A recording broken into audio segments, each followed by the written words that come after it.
काहा उपरे माता लक्ष्मी कृपा करती आउ काहा उपरे माता लक्ष्मी अप्रसन्न रुहंती एवं मातांको कृपा अभावरु दरिद्रता एवं रोग भोग करिथांती।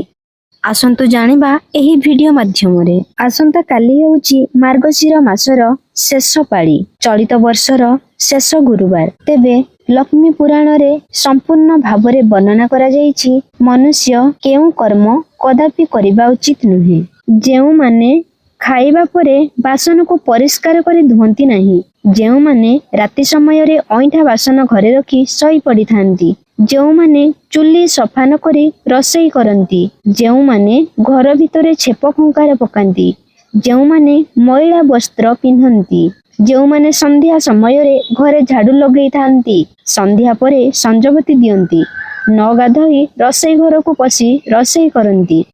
जेउ मनुष्य अन्य मानक सह सबुबेले कजिया करिबारे लागि पड़िथिबो, या ता विषय रे सबुबेले चर्चा करुथिबो, या कथा ता पाखरे कही झगड़ा आउ मनमालिन्य सृष्टि करी निजे महान हेबाकु चेष्टा करुथिबो। जेउ नारी स्वामी आउ सासु ससुरंकु मानंती नहीं, जेउ माने दांत न घसी खाई पकांती, काले केही देखिदेबे एही भयरे अंधार घरे नहले लुचिकी खाद्य खाउथांती।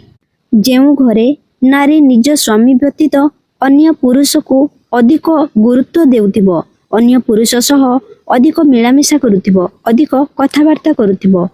अन्य पक्षरे जणे विवाहिता पुरुष मध्य जदि निज पत्नी व्यतीत अन्य स्त्री सहित गोपन रे मिलामिशा करुथिबो, ताकू इम्पोर्टेंस दउथिबो। जणे विवाहित पुरुष निज पत्नी व्यतीत अन्य स्त्री रमण करिबाकू शास्त्र रे मना अछि।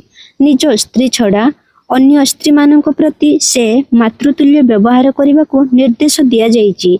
घरर कौनसी भी सदस्य जदि नकारात्मक कार्य संपृक्त रही थाए तेबे सही घरे सर्वदा अशांति लगी रही थाए एवं माता लक्ष्मी से घर को आड़ आखिरे भी देखती नहीं। जेउ घरे स्वामी स्त्री भितरे भल संपर्क नथिबो, उत्तम बुझामणा नथिबो, स्वामी ता इच्छारे पूरा दिन एपट सेपट काटी बाहर बुलुथिबो, जतेबेले इच्छा हबो सेतेबेले घर को फेरिबो, किंबा जदि स्त्री मध्य कौनसी अଯଥା कामरे समय नष्ट करी स्वामी पिलांको भल भाबे जत्न नेउ नथिबो, समस्ते निज इच्छारे चलिबा पई चाहिबे, सेही घर नरकठारु मध्य हीन होइथाए।